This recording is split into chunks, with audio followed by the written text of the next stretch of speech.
All right, shalom, shalom. First and foremost, I want to say Kahalaim Lai Hawa, Bashem El Shai, Bashem Kakwadash. All right, double on star apostles, the great millstone, peace salutations to the election. That's doing his work in truth and sincerity. Um, so Spirit already had this lesson queued up a while back, but it'd be so many and so little time that I don't really sometimes I don't have time to get into them all, but I was watching the brother from out there from Philly, brother Yawakanin. Shout out to you, bro. I was watching the this one lesson he put up uh entitled "Are you really in this truth, or are you just a nigga doing lessons?" Right. So it was it was a spirit because he was going into some good points. He was hitting some good points. Um, about us being in this ministry now. It says Sirach 21 and 15. If a skillful man hear a wise word, he will commend it and add on to it. But as soon as one of no understanding heareth it, it displease him and cast behind his back. Yeah, because um, when we're in this truth, we got to examine ourselves and make sure, that we teach ourselves first. So so yeah, it was a good video that the brother had put up there, you know.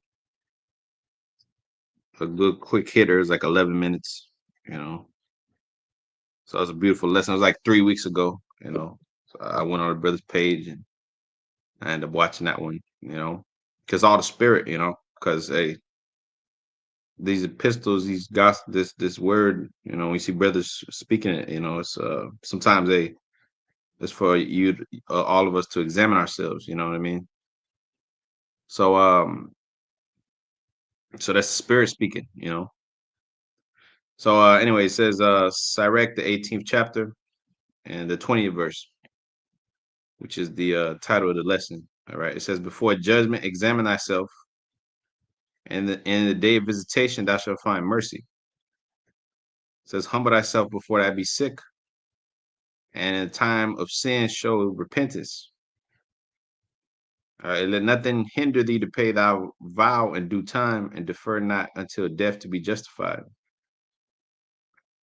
So the thing is, before judgment, we must examine ourselves because the day of visitation is upon us. When the Lord's going to visit this earth, which he made, man. 2 Esdras 9. And the first verse, it says, and he answered me then and said, measure thou the time diligent in itself. And when thou seest,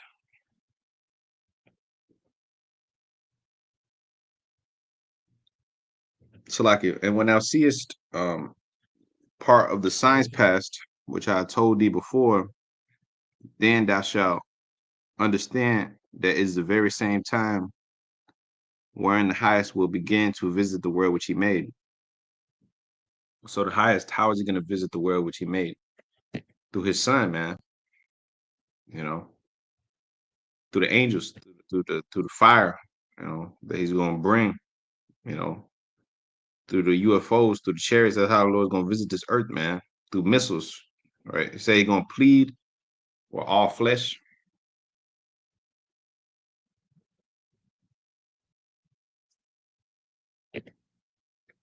It said that the Lord will plead with all flesh, man.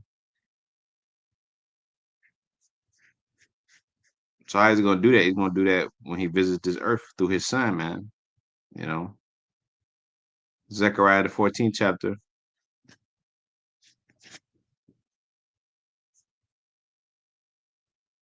And because it says judgment must start at the house of the Most High first, right? That's why we must examine ourselves, right? Zechariah 14 and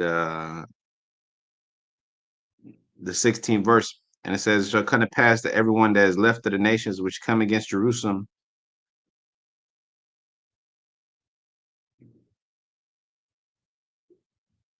Is this it? Let me see. Lord says He's gonna plead with all flesh. Matter of fact, let's get there because when I typed it in, it was no Isaiah 16, but Jeremiah 25 and 30 30th verse says, "Therefore prophesy thou against them all these words, and say unto them, the Lord shall roar from on high." Yeah, as a mighty man, He said He's gonna roar as a travailing woman when He visit this place. You know, so it says, "The Lord shall roar from on high and utter His voice from His holy habitation. He shall mightily roar upon His habitation, upon His world which He made. And He shall give a shout as a travailing woman, as they that tread the grapes against all the inhabitants of the earth. A noise shall come even to the ends of the earth. For the Lord have a controversy with the nations. He will plead with all flesh. He will give them that are wicked to the sword. Thus saith the Lord of hosts, behold, evil shall go forth from nation to nation, and a great whirlwind shall be raised from the coast of the earth. And the slain of the Lord shall be at that day from one end of the earth even unto the other end of the earth. That's Him pleading with all flesh, visiting this place. They shall be not lamented, neither gathered nor buried. They shall be dung upon the ground. That's how much body's gonna be out there, man. All right, as dung on the ground. Ain't gonna be enough FEMA camps. Ain't gonna be enough FEMA coffins. You know, you got these devils buying up bullets and coffins and guillotines. But the scripture said we're gonna have to sever men of continual employment. All these bodies, all this work that's gonna be needed, you know, to be done. That's why we're gonna need slaves to other nations. Esau. All right, Ezekiel 39 and 14, and it says, "And they shall sever men." What does it mean, sever? What does the word sever mean? It means to cut. All right, we're gonna cut you devils out of your rulership, and what you're gonna be put in, what you're gonna put it to do. You're gonna be put to work. You're gonna be cut out rulership. They're gonna be severed for what? Continual employment, continual work, back-breaking work, man. Just like when we was in Babylon, we was in Egypt, when we was in America, you devils set taskmaster over us. The Egyptians set taskmaster over us. That's why Moses had to beat the shit out of one of them, because he being too aggressive with one of his brothers, you know. So he had to beat the shit out of one of the Egyptians. He had to get in trouble for it. Yeah, that's why he had to flee, But see, that was the taskmaster. That wasn't the taskmasters he ended up putting to death, you know. So you devils going, the scripture say in Deuteronomy 30 and 7, the curse that befell us will befall your enemies.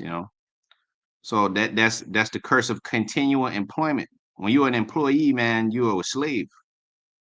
So you devils gonna be severed out for continual employment, passing through the land to bury with the passengers, those that remain upon the face of the earth, to cleanse it. After the end of 7 months shall they search, right? So yeah, that's you men of continual employment, you devils and you other nations, because it said what? That the body's gonna be so much, there's gonna be a dung upon the earth. All right, back in Jeremiah 25 and 33, and the slain of the Lord shall be at that day from one end of the earth to the other, even to the other end of the earth. They shall not be lamented, neither gathered nor buried. They shall be dung upon the ground. Howl, ye shepherds, and cry, and wallow yourselves in the ashes, ye principal of the flock, for the days of your slaughter and your dispersions are accomplished. That's the day of visitation. And ye shall fall like a pleasant vessel, and the shepherds shall have no way to flee, nor the principal of the flock to escape. Yeah, that's all these powerful niggas, man. All these dudes with all this money. They're the first ones to be up out the door, man. They leave the people holding the bag, man. You know, your little leaders, all you little dudes that look up to these celebrities, you know, all you little even some of these guys in Israel, man, they gonna leave you holding the bag and shit. You looking up to this guy. Oh, the mighty so and so. He's gonna leave you holding the bag. That's why the Lord said, "Trust not in man, man. Make not flesh your arm." You know, because hey, you trust in the dude, he gonna disappoint your ass, man. That's just how it goes. You trust in the man, they're gonna disappoint you, man. That's in Jeremiah the 17th chapter. Cursed be the man that make his flesh arm. Trust in man. You know, trust in the dude, and you're gonna fall, man. All right. It's Jeremiah 17:5. Thus said the Lord, cursed be the man that trusted in man, and maketh flesh his arm, and whose heart departed from the Lord. For he shall be like a heath in the desert, and shall not see when good cometh, but shall inhabit the parched places in the wilderness, and the salt land, and not be inhabited. But blessed the man that trusts in the Lord Yahweh Bashem Yahushai, and whose hope the Lord is. For he shall be as a tree planted by the waters, that spread out her roots by the water, by the river, and shall not see when heat cometh. But her leaf shall be green, and shall not be careful in the year of drought, neither shall cease from yielding fruit. Yeah, that's all those that put their trust in the Lord, man. All right, but back in Jeremiah 25 and the 35th verse. And the shepherd shall have no way to flee, nor the principal of the flock to escape. A voice of the cry of the shepherds, and the howling of the principal of the flock shall be heard, for the Lord hath spoiled their pasture. And the peaceable habitation are cut down because of the fierce anger of the Lord. Because his anger is kindled against his people, man. His anger is kindled against the whole world, but mainly his people, So-called white man, yes. But the Lord, when he came on the scene, he came to speak to Israel, man. All right. He cussed out the devils and this and that. Yeah, but his main concern was the house of Jacob, the house of Israel, the house of Joseph. You know, that was his main concern. That's why he said, Amos 3:2, only you have I known of all the families of the earth. Therefore, I will punish you for your iniquities. I didn't know these devils. I don't know who the hell they are. They're just a means to an end. He said, judgment will start 1 Peter 4:17 at the house of the Most High first. So it says, Jeremiah 25:37. And the peaceable habitations are cut down because of the fierce anger of the Lord. He hath forsaken his covert as a lion, for their land is desolate because of the fierceness of the oppressor and because of his fierce anger. That's right. So 2 Ezra 9 and the first verse. And he answered me then and said, measure thy time diligently in itself, which we're doing. All right, by way of the prophecies, by way of the scriptures. And when thou seest part of the signs past, which I have told thee before, then thou shalt understand that this is the very same time wherein the highest will begin to visit the world which he made. So how is he visiting it? You seeing judgment going forward, man. What did the disciples ask the Lord? Matthew the 24th chapter. The first verse. And Yahushua went out and departed from the temple, a temple which he taught daily in, by the way, as it tells you in Luke 19. All right. And the 40 what's that? 47th verse. All right. But it says, and departed from the temple, and his disciples came to him to show him the buildings of the temple. And Yahushua said unto them, see ye not all these things? Verily I say unto you that there shall not be left one stone upon another that shall not be thrown down, because that second temple had to be destroyed. Because he said the abomination, desolation is gonna come. So-called white man, the Romans, gonna come in there and they're gonna tear that thing down. There shall not be one stone left unturned, man. Just like America. America is not gonna be one stone left unturned, because these devils touch the sanctuary of the Most High. You see, the people and the temples, the sanctuaries, everything that we had, so-called white man came and burned it to the ground, you know, just like Tulsa, Oklahoma, and the rest of the history that this devil did. The scriptures say what? John, the 10th chapter, the thief coming not but to kill, to destroy. But I have come that they might have life, they might have it more abundantly. All right, see that? So it said Matthew 24 and verse 3, it says, and as he sat down, this point, upon the Mount of Olives, the disciples came unto him privately, saying, tell us, when shall these things be? And what shall be the sign of thy coming and of the end of the world? What's going to be the sign of your coming, Lord? And what's going to be the sign of the end of the world? How are we going to know we're at the end? We're going to see false niggas. We're going to see wars, rumors of wars. We're going to see damnable heresies. We're going to see men coming saying they're the Messiah. You know, all right, you're going to see the small hatter in power, this the rat, the gutter rat in power. You know, you're going to see the wicked and spread himself as the green bay tree. And you're going to see the righteous in poverty, man. As it says in Psalms 34:19, man, many are the afflictions of the righteous, but the Lord delivered them out of them all, man. You know. Okay, so Ecclesiastes cuss the second chapter and the 13th verse. Woe unto him that's faint-hearted, for he believeth not, therefore shall he not be defended. Woe unto you that have lost patience. And what will you do when the Lord shall visit you? See, the Lord's about to visit, man. The Lord's about to visit this place, which he made, as we read 2 Ezra 9, man. Starting at the first verse. All right, the point being in the second verse. So, what will you do when the Lord shall visit you? Just like the cop song, you know, bad boy, what you gonna do? And when they come for you, you know, because the people out here are not preparing themselves spiritually, you know. So that's why Sirach 18 and 20 again. It says, before judgment, examine thyself before the Lord comes. Examine thyself, and in the day of visitation thou shalt find mercy. It says 2 Corinthians 13:5.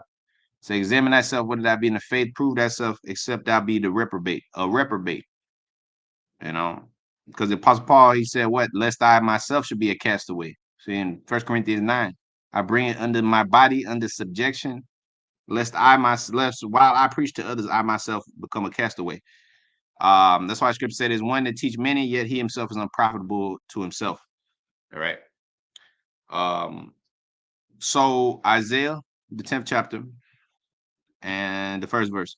It says, woe unto them that decree and righteous decrees, that's these devils, and them that write grievousness which they have prescribed, to turn aside the needy from judgment, and to take away the right from the poor of my people, that widows may be their prey, and that they may rob the fatherless. What will ye do in the day of visitation? What are these devils going to do? They ain't going to have no covering, you know, but 2/3 of our people are going to be in a lot of Esau, man. You know, they're going to be left here with no covering. It says in Proverbs, the 11th chapter, and the 21st verse, though hand join in hand, the wicked shall not go unpunished. Because here it is, they have no covering in the day of visitation. All right. Scripture say in Isaiah 32, the man shall be a covering from the hiding place from the wind. See, our covering is the Lord Yahushua, man. The blood of the Lamb, man.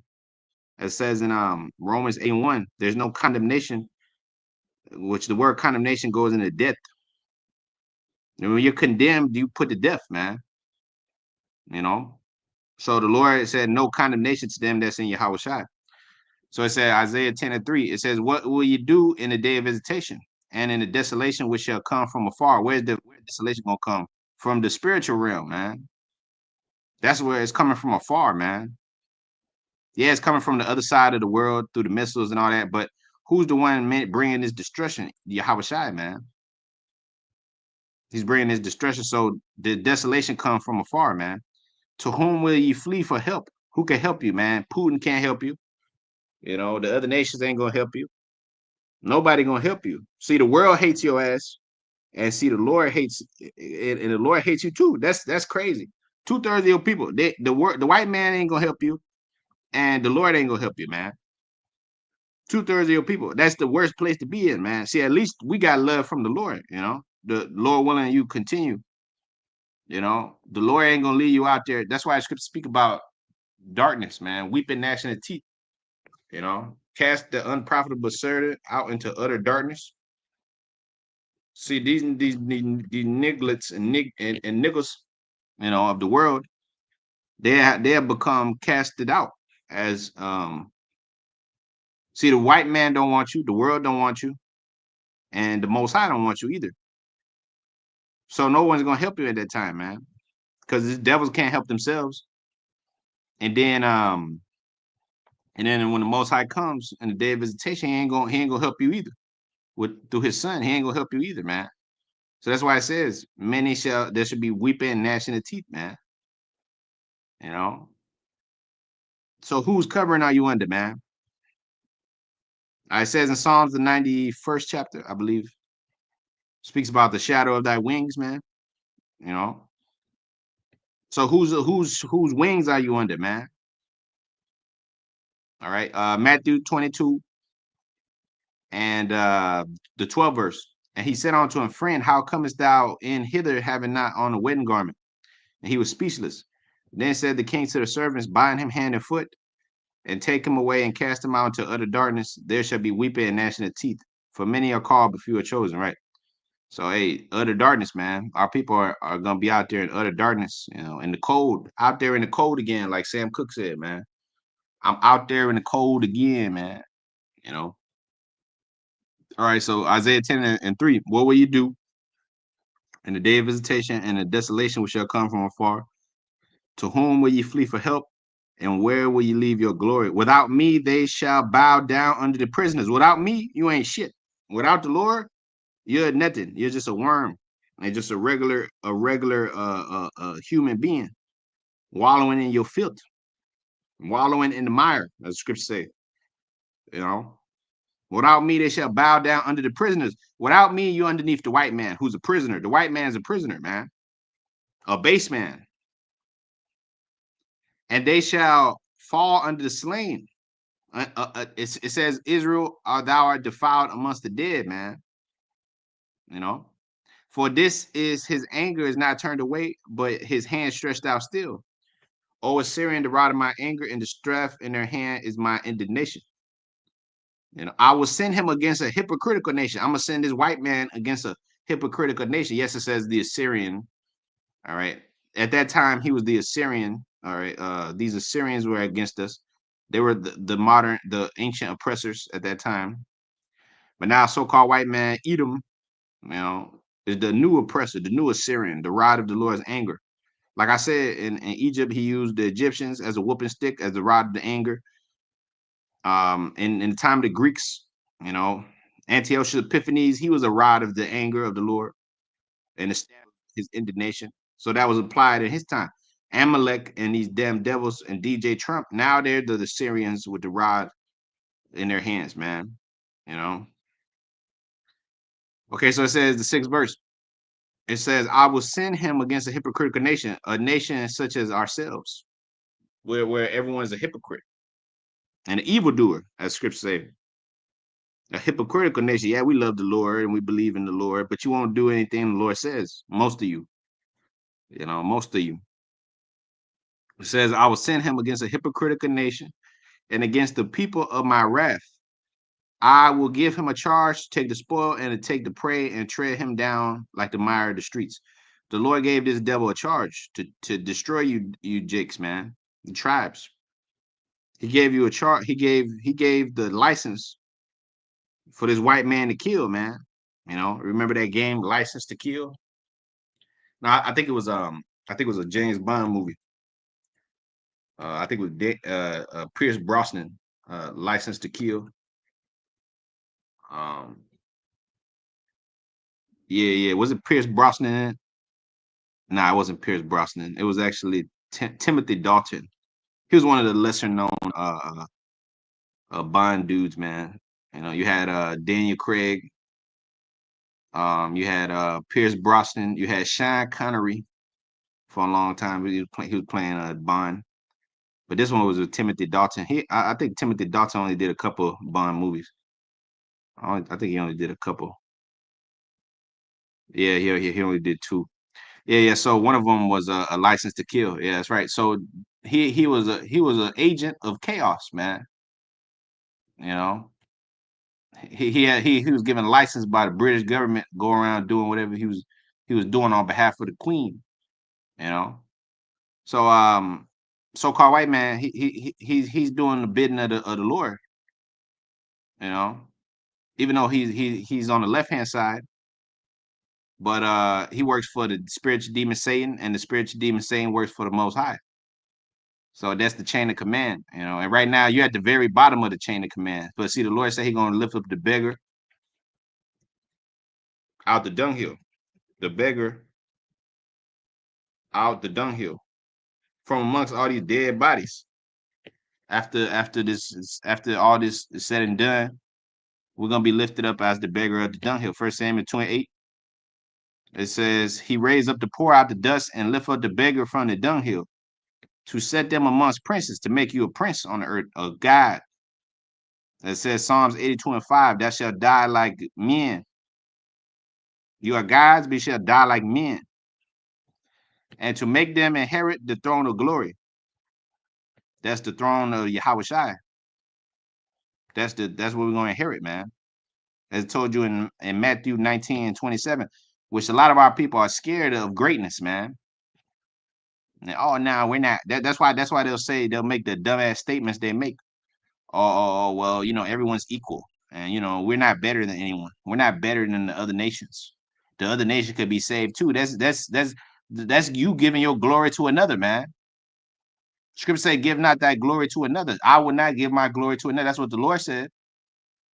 You know, but see, a nigga don't love himself. The tribes, the Latin tribes, the black tribes, they don't love themselves. They see themselves as low. They got low self-esteem, man. You see? So it says, and the Lord with them amongst princes, to make them inherit the throne of glory. For the pillars of the earth are the Lord's, and He have set the world upon them. So the world is the Lord's, and He gonna give it to His men, starting with Yahweh Shai.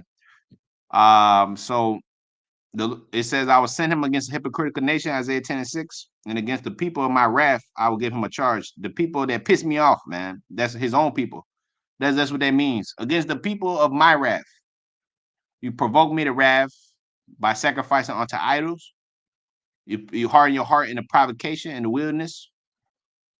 You know, at every turn of the corner, these people have hardened their hearts. So the Lord said, I'll send this white man against you. And it's written as this way. It's written in this way. It doesn't say, oh, the white man. It says the Assyrian. That's a code word, you know. And against the people of my wrath, I will give him a charge, take the spoil, and to take the prey, and to tread him down like the mire of the streets, like shit. Tread him down like the pieces of shit that they've become. Degenerates. Scripture say, a degenerate plant of a strange vine unto me. These are strange people, strange children in strange apparel, covered in strange apparel. He said, I'll punish the king's children that sat on their leaves, and I'll punish them that's clothed in strange apparel. That's what he said. So Wisdom of Solomon 14:9, it says, for the ungodly and his ungodliness are both alike hateful unto the Most High. See, the ungodly, the Most High, he say he hates sinners. That's the ungodly and his ungodliness. Now, you might say, oh, well, you are all wicked, right? Well, he said he has respect unto his chosen. You see? He said again, Romans 8:1, there's no condemnation to them that's in your house side. One might say, oh, well, y'all are wicked too. Yes, that's true. But the Lord said, who shall lay a charge, Romans 8:33, unto the Most High's elect? The Most High justified. See? So that's how you deal with that, you know, that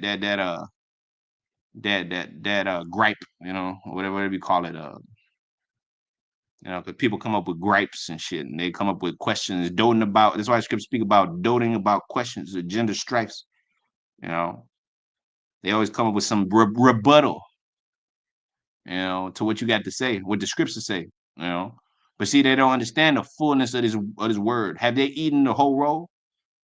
You know. So, anyways, Wisdom of Solomon 14:10. For that which is made shall be punished together with him that made it. Therefore, even upon the idols of the Gentiles shall there be a visitation. Upon that Jesus Christ statue that's up there in Rio de Janeiro, they're going to be a visitation. See, upon the idols of the Gentiles shall there be a visitation.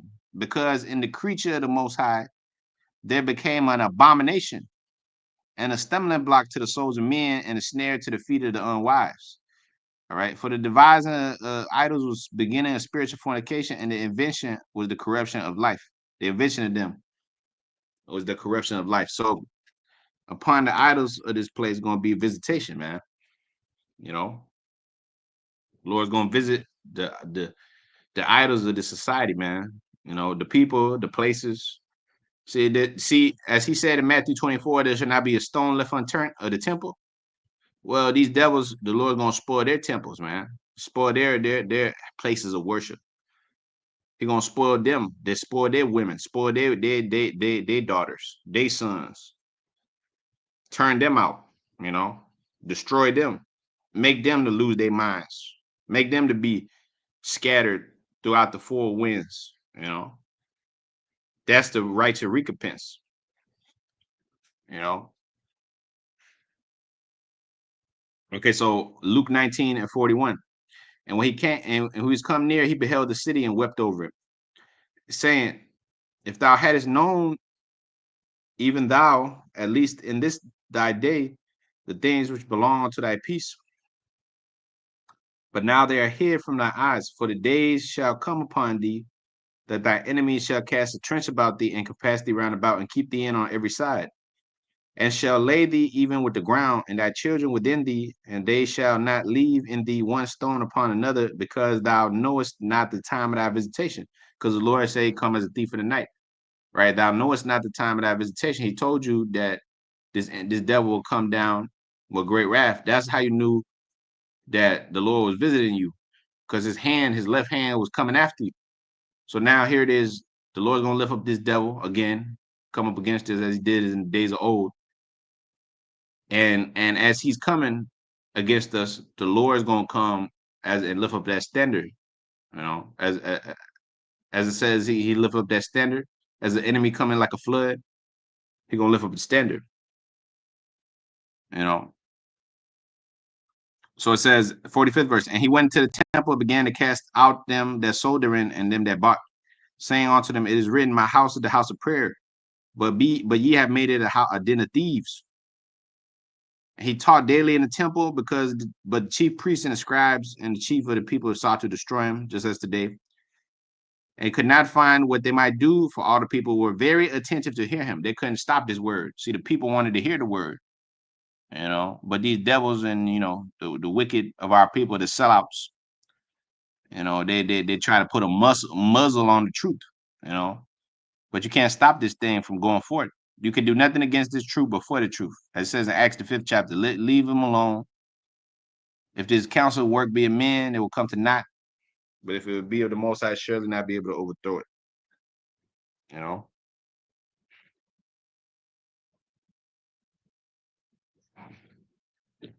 Let me fact check that. Yeah, it is X5 and 38 verse on down. Okay.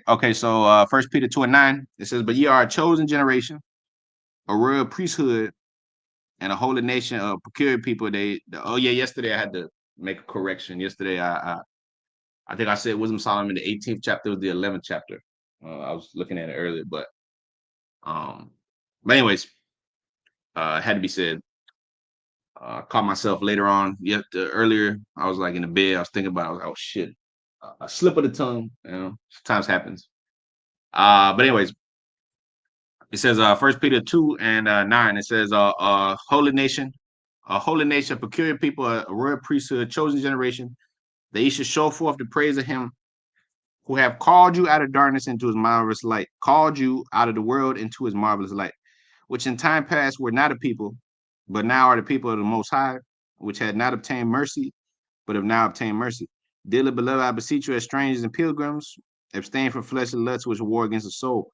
Yeah, and one thing about this right here, that the Most High puts you through this, he lets you go through this. He lets you go through fleshly lusts. He lets you war against the soul. He lets these spirits overcome you sometimes and shit to, so you can learn. It says in Romans the 5th chapter, experience, work of hope, hope, work of patience, patient, work of hope, you know. So, that's why he put us in his flesh, so you can learn how to rule, how to rule the spirit, rule the people, rule yourself, so you can understand. See, it says Proverbs 24 At 15, I think 16 verse, it says, just man falls 7 times, get it back up again. The Most High set this up. All right. You might fall and then you get back up again, you know.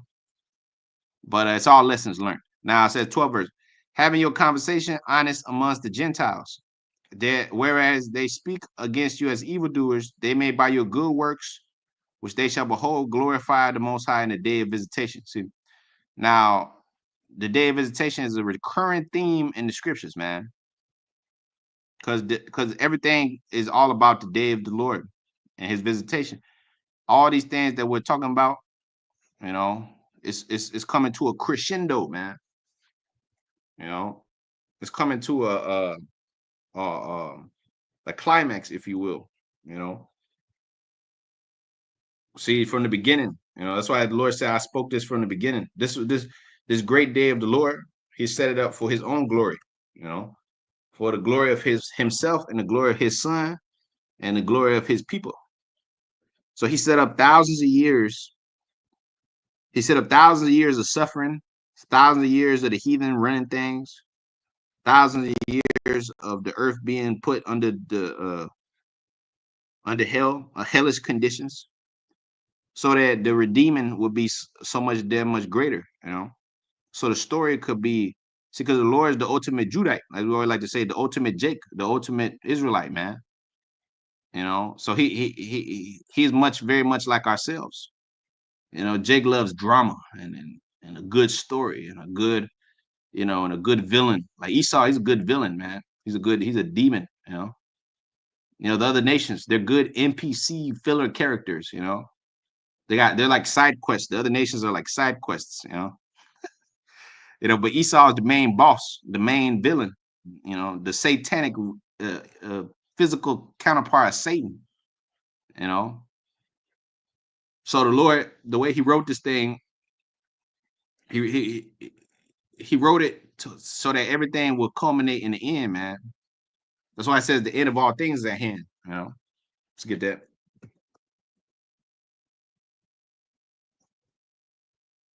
And as He wrote this upon His tapestry, which is the world, you know, he wrote this from the beginning. It says in Isaiah 46, man. It says what? New things do I declare. Before they spring forth, I tell you them. You know, meaning I already spoke this from the beginning.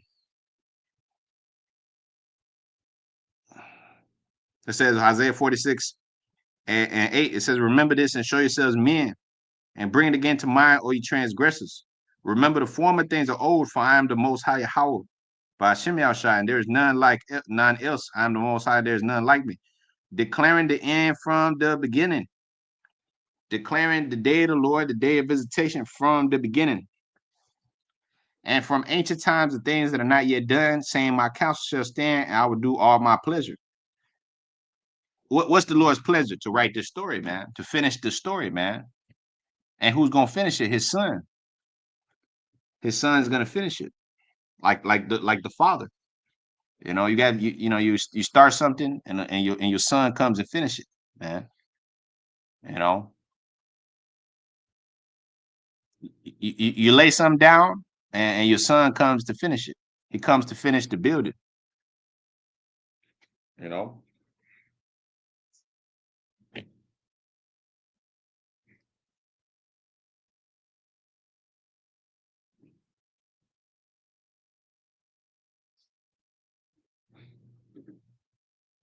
Yeah, so like my computer just froze on some weird stuff. Um, some weird stuff going on, man. But it looked like it's back somehow, some way. I might have to switch to the phone. This thing been acting up lately, man. I don't know what's up with this. I don't know what's up with this. Hold on.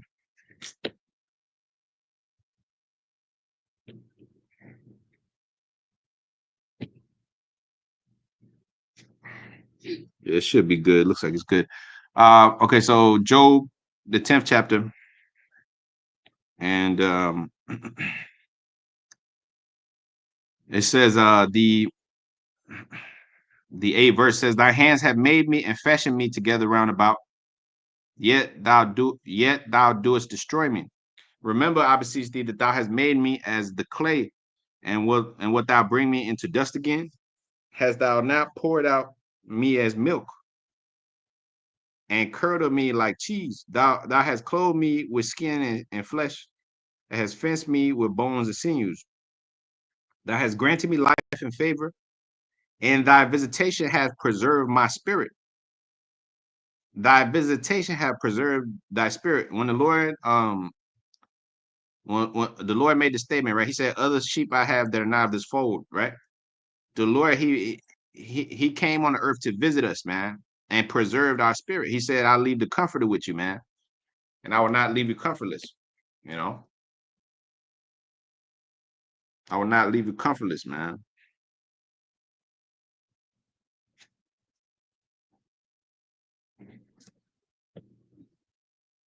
Oh yeah. Hold on, this is what I gotta do. I gotta switch to the phone because this shit keep popping in and out. Hold on, I'm gonna just do this real quick.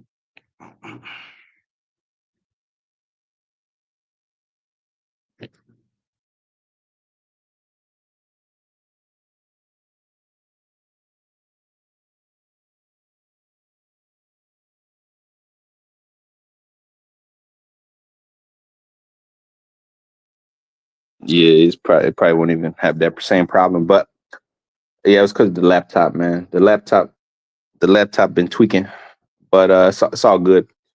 Jeremiah 8 and the 7th verse. So it says, "Yeah, the stork is in the heaven, and she knoweth her appointed times. And the turtle and the crane and the swallow observe the time of their coming. But my people know not the judgment of the Lord," because they're not measuring the time diligently within itself, man. My people do not know the do not know the judgment of the Lord. How do ye say we are wise, and the law of the Lord is with us? Lo, certainly in vain made he it. The pen of the scribes is in vain. The wise men are ashamed. They are dismayed and taken. Lo, they have rejected the word of the Lord. And what wisdom is in them? Therefore, I will give their wives unto others, and their fields to them that shall inherit them. For everyone from the least even to the greatest is given to covetousness. From the prophet even to the priest, everyone deal falsely. For they have healed the hurt of my people. For they have healed what is it? Stuff moved on me. Even from the least to the greatest, yeah. From the prophet even to the priest, they everyone deal fully. For they have healed the hurt of the daughter of my people, slightly saying peace, peace, when there is no peace. It says, were they ashamed when they committed abomination? Nay, they were not ashamed at all, neither could they blush. Therefore shall they fall from amongst them that fall in the time of their visitation. They shall be cast down, said the Lord. Right. And I will consume them, said the Lord. There shall be no grapes on the vines, nor figs on the fig tree, and the leaf shall fade, and the things that I have given them shall pass away from them. All right. That's why I did that lesson last night about you. I show meats and you 69 gods, and all the rest of you, you the lovers of this world, man. Lovers of pleasures more than the lovers of the Most High. See, the time of your visitation will be cast down, man. As it says in Luke 6:24, man, woe to you that's rich, you know? Because see, everyone's gonna get visited, especially you rich, man. You rich little pleasure seekers, lovers. All right, especially you, man. You know, you've been living deliciously with the white man. Again, Proverbs 11:21. So hand join in hand, wicked shall not go unpunished. You know, you've been living pleasurable lives, man. You see, 1 Timothy 5:6, man. She that live in pleasure is dead while she liveth, man. See, we're not living in pleasure. We're living in hell, man. We're living in a captive state, man.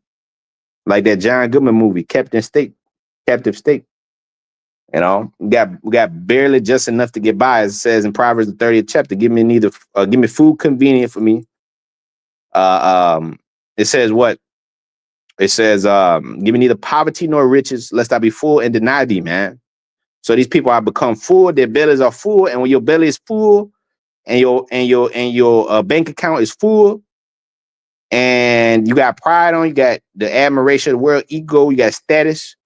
You don't look for the Lord no more. That's why the Lord left us in poverty, man. That's why he left us under the curse. You know, so we had no choice but to seek after him, man. You know, that's why he took away your body. You ain't. That's why you ain't Wimbenyama. You think Wimbenyama cares about the Most High and his son? When you 7'5" with 75 million in your account, you don't give a damn about no Most High, man. You don't care about no Lord and his son. You don't care about no destruction of America. You don't care about no truth. Your belly is full, man. So yeah, like I said, the rich, man. You know, they're the number one on the hit list, right? That's why it says, "How are you rich men?" James the 5th chapter. It says, "How are you rich men? For your riches canker, your garments moth eaten." You know, in other words, you know, the Lord gonna get you. That's your people, and that's the wicked elite, because they're the real rich, real wealthy. Because you got something called wealth and riches. See, that's a difference. Jake might be somewhat rich, but Esau is wealthy. He got generational wealth. Ain't none of our people, ain't none of these niggas, ain't none of them wealthy. Wealthy means your ass got $1 trillion in your account. You got trillions of dollars. You own the banks, you own resources, lands, people. See, we're owned by the elites. As I did the lesson months ago, so-called white man owns the body, but the Most High owns the spirit. So-called white man owns your body through the birth certificate, through the social security, through the driver's license, through the what else he got? Through all these different little programs he got. As the moment you're born, you're property of the state, and you come in debt $100,000. Let's go look at it on the U.S. debt clock. It tells you every citizen owns $100,006, and just keep going up. You know, because he owns your body and he owns your livelihood, man, in this place. Because the Most High gave it over to him as a punishment to us. You know, but upon the day of the visitation of this place, the Lord's going to deliver us and free us from the bondage of corruption. You know. So, anyways, I said Jeremiah, the 11th chapter, and the 18th verse. And the Lord gave me knowledge of it, and I know it. And thou showedest me their doings. But I was like a lamb and an ox that is brought to the slaughter. And I knew not that they had devised devices against me, saying, "Let us destroy the tree with the fruit thereof, and let us cut him off from the land of the living, that his name may no more be remembered.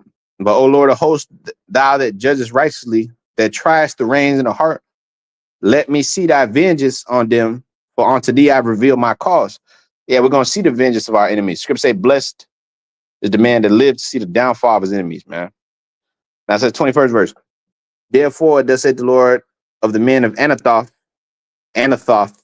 that seek thy life, saying, prophesy not in the name of the Lord, that thou die by our hand, that thou die not by our hand. Therefore, thus said the Lord of hosts, behold, I'll punish them. The young men shall die by the sword. Their sons and daughters shall die by famine.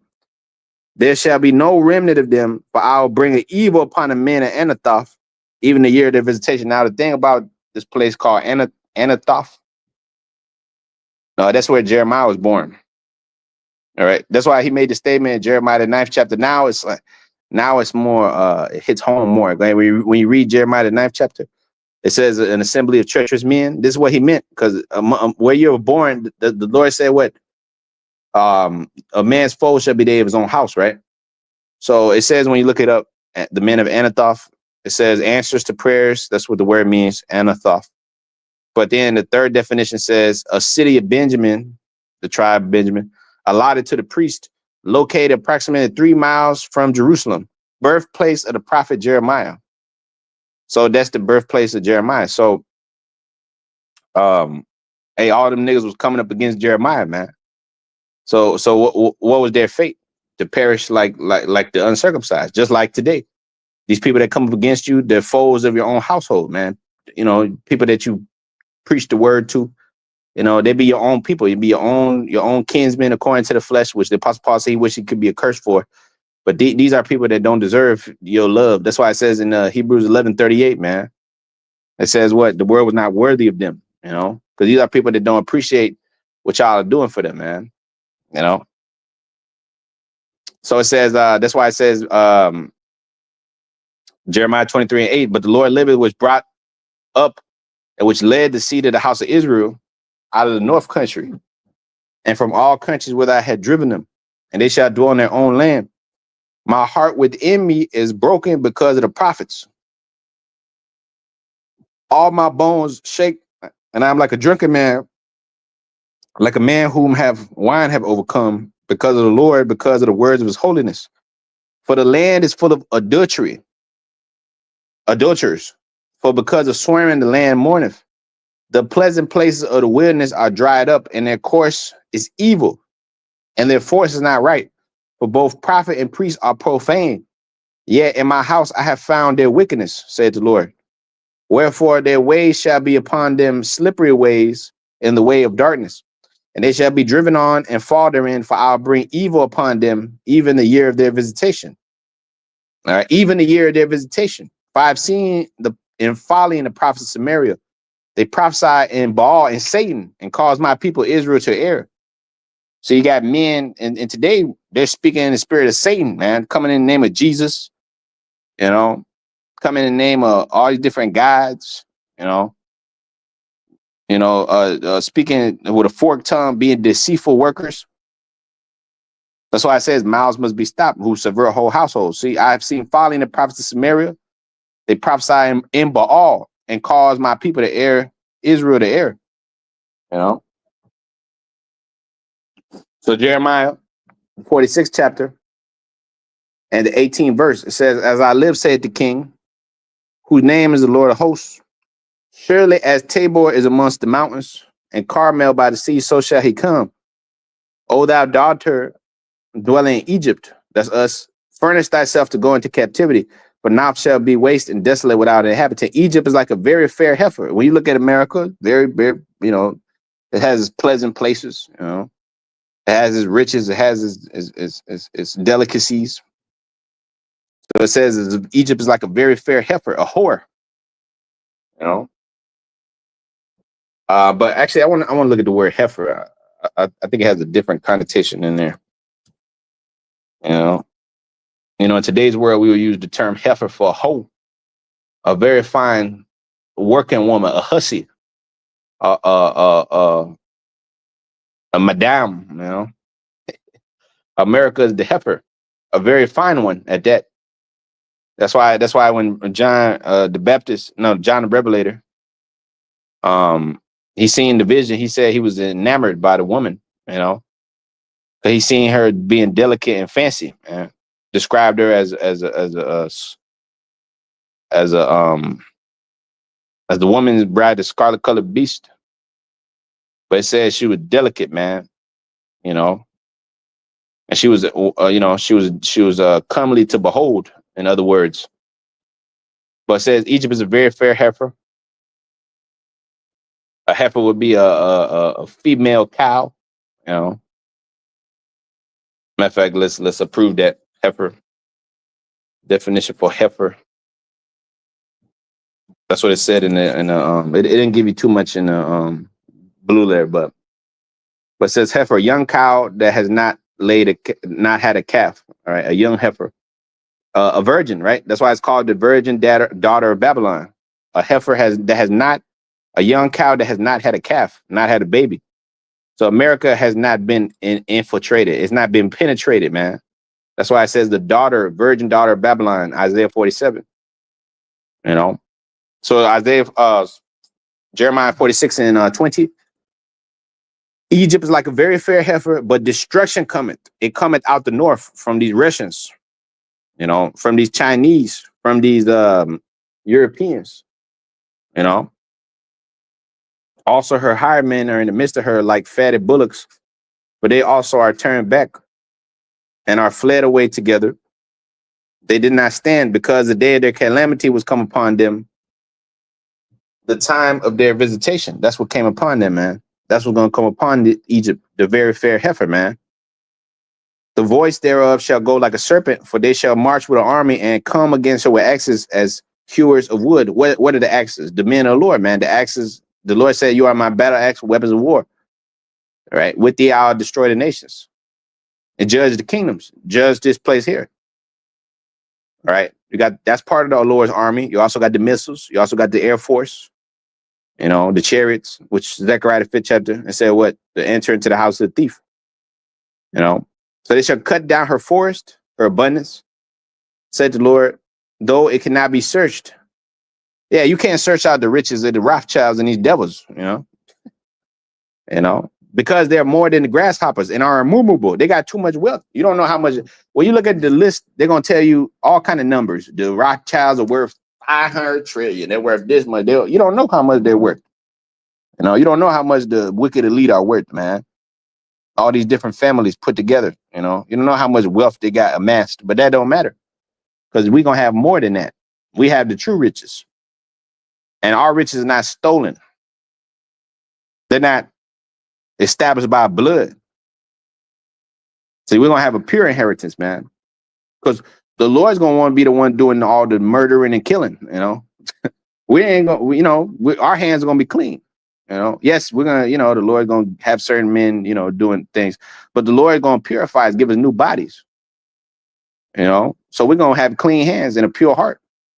Unlike you devils, when you built up this kingdom, you had nothing but hate in your heart, man. Nothing but demonic lies and deceit. That's why it says Habakkuk 2:12, woe to that city that's established by blood, by lies,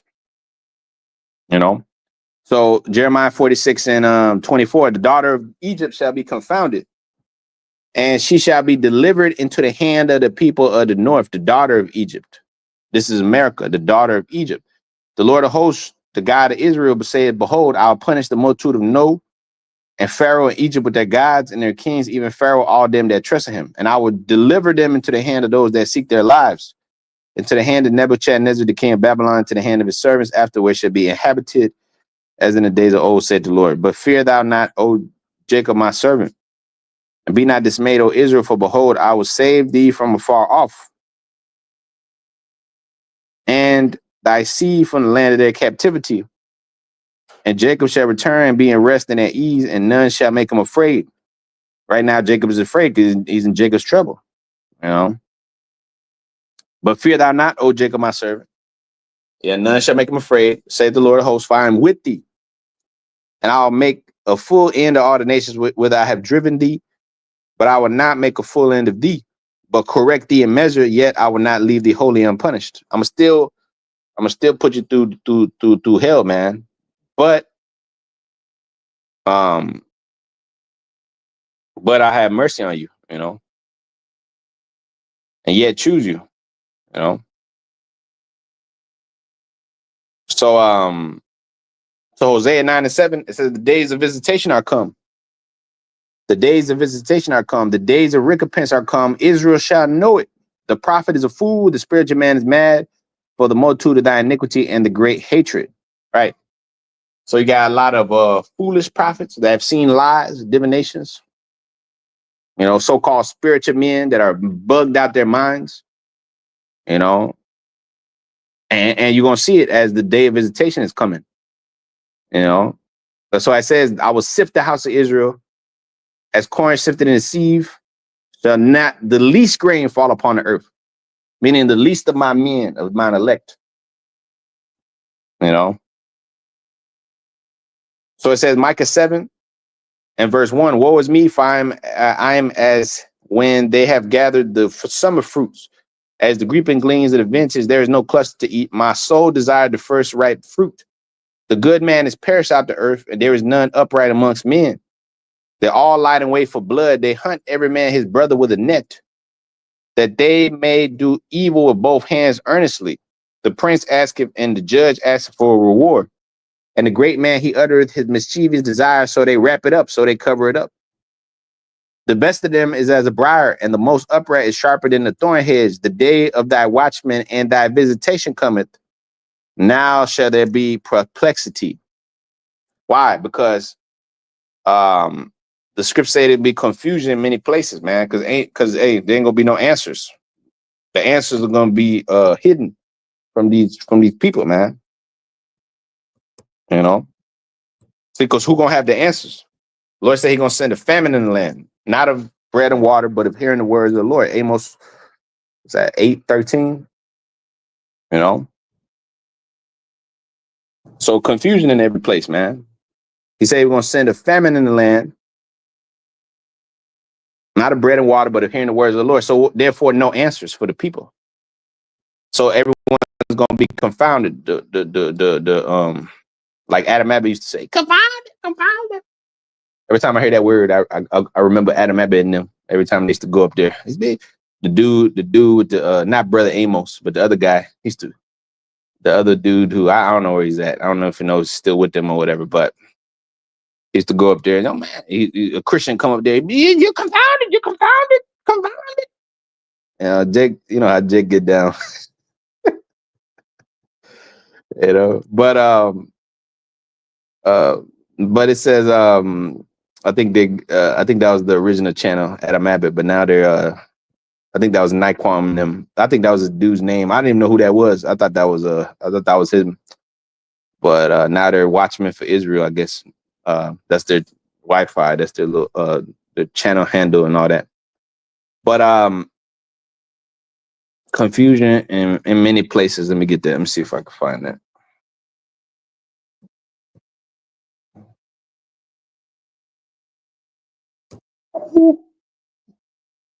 It's like 2 Edges 5 and the 8th verse, right? Minstrels women bring forth monsters. Why is this not loaded, man? This is crazy. Yeah, my computer, something's going on. This damn devil is messing with my computer, man. You know, it's not even old, man. And it's already like running slow, man. That's why I had to get up off of it, and get on the phone. But anyways, 2 Edges 5 and 8. It said, there shall be confusion also in many places, and the fire shall be sent oft again, and the wild beasts shall change their places, and minstrels women bring forth monsters. Confusion in many places. That's the point. Because there's no answer from the prophets, the true prophets of the Lord. You know, there's gonna be no answer from the true prophets of the Lord, because the Lord is gonna withdraw them from the highways and byways. He's gonna withdraw them from their post, from the streets, from the YouTube, from the different sites where the prophets are found, which mainly the YouTube, you know, and mainly the streets, because the streets are the chief place of concourse, where wisdom is found. Proverbs 1 and 20 on down. It said, wisdom cried out, she uttered her voice in the chief place of concourse, man. You know? So yeah, read Micah 7. All right. In the day of their visitation, when it cometh, there shall be perplexity. When you read the word perplexity, matter of fact, the word visitation, act of going to a place, a periodic visit by ecclesiastical representative to examine the condition of a parish, abbey, a church, right? So who's the ecclesiastical representative that's going to come examine us? The ultimate representative, the ultimate ambassador that's sent amongst the heathen, the ultimate Israelite, if you will. Okay. That's going to visit us. It says the supernatural sense of a sight or apparition, a guide, a coming of God to a mortal, a visitation. That's what that is. A special dispensation from heaven of a divine favor or retribution. All right. Lord's going to visit us, man. Give us that ecclesiastical visit, man. You know, that holy visit. You know, see, the Lord's getting ready to visit this earth, man. You know, the earth did which he made, as says in 2 Edges 9 and 2. So Wisdom of Solomon 3. Oh, I said I was gonna get perplexity too, right? Before I forget.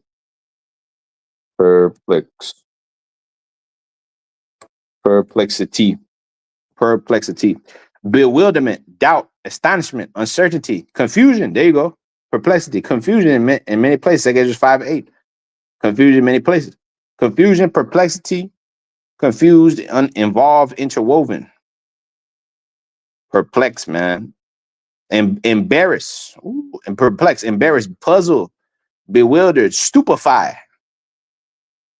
See, everyone's going to be stupefied, man, but we're going to have answers. Pursuing Isaiah 33:6, wisdom and knowledge should be a stability at that time and the strength of that salvation. The fear of the Lord is his treasure. So perplexed, puzzled, bewildered, through. The Latin compound per means through, finished. You see brothers saying through and info and stuff like that, right? Through, right? That's what it says, perplexed. The word says through, entangled, Yeah, so these people are through, man. Okay. So Wisdom Solomon 3:1. But the souls of the righteous are in the hands of the Most High. But us, Lord willing, our souls are in the hands of the Most High. And there shall no torment touch them. In the sight of the unwise, they seem to die, and their departure is taken for misery. They're going from us to be in utter destruction, but they are in peace. For though they be punished in the sight of men, yet their hope is full of immortality. These people their hope is not full of immortality. Because they're not calling on the immortal one, man. They're not there. See, when they perish, they have no hope. That's what it said. First verse, and having been a little chastised, they shall be greatly rewarded. For the Most High proved them and found them to be worthy for himself, as gold is in the furnace that he tried them, and received them as a burnt offering. In the time of their visitation, they shall shine and run to and fro. When all hell break loose, when everyone's, confused, when everyone's messed up, when everyone's crying, for Jesus Christos, they're crying for the government to help them, and they're crying for,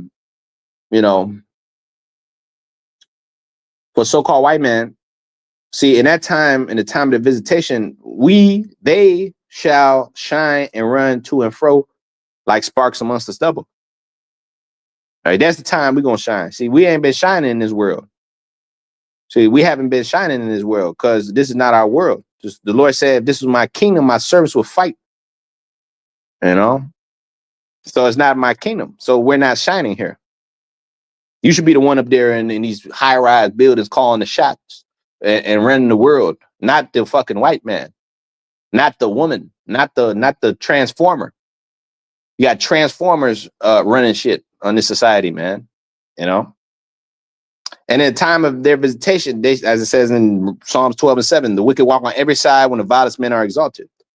So in the time of their visitation, they shall shine, run to and fro like sparks amongst the stubble. The scripture speak about wood, hay, and stubble, right? You're sparks amongst the stubble, the only light, the light that shineth in a dark place. It says in Matthew, the 5th chapter, as ye shine as lights in the world, man. A city that's set on a hill cannot be hid. So it says they shine and they run to and fro like sparks in the stubble. In the time of their visitation, they shall judge the nations. Revelation 2:27. It says, he that overcometh will I give power unto the nation. He shall rule them what? With a rod of iron. So they shall judge the nation and have dominion over the people, and their Lord shall reign forever and ever. And they that put their trust in him shall understand the truth, and such as be faithful in love shall abide with him, for grace and mercy is to his saints, and he have care for his elect. But the ungodly shall be punished according to their own imaginations, which have neglected the righteous and forsaken the Lord. For whoso despise wisdom and nurture, he is miserable, and their hope is vain, and their labors unfruitful, and their work unprofitable. Their wives are foolish, and their children are wicked. Their offspring is cursed. Wherefore blessed is the barren that's undefiled, which have not known the sinful bed. She shall have fruit in the visitation of souls. All right. So Sirach 18:20. Before judgment, examine thyself, and in the day of visitation, thou shalt find mercy. All right. So with that, I'll leave it there. And I say, Kahalaim La Yahweh, Ba'Hashem Yahushai, Ba'Hashem Rakakwadash. The monster apostles of the great millstone, peace, salutation to you, election. It's like it for the delayed technical difficulty a little bit. That was only like 30 seconds. But anyways, with that, shalom.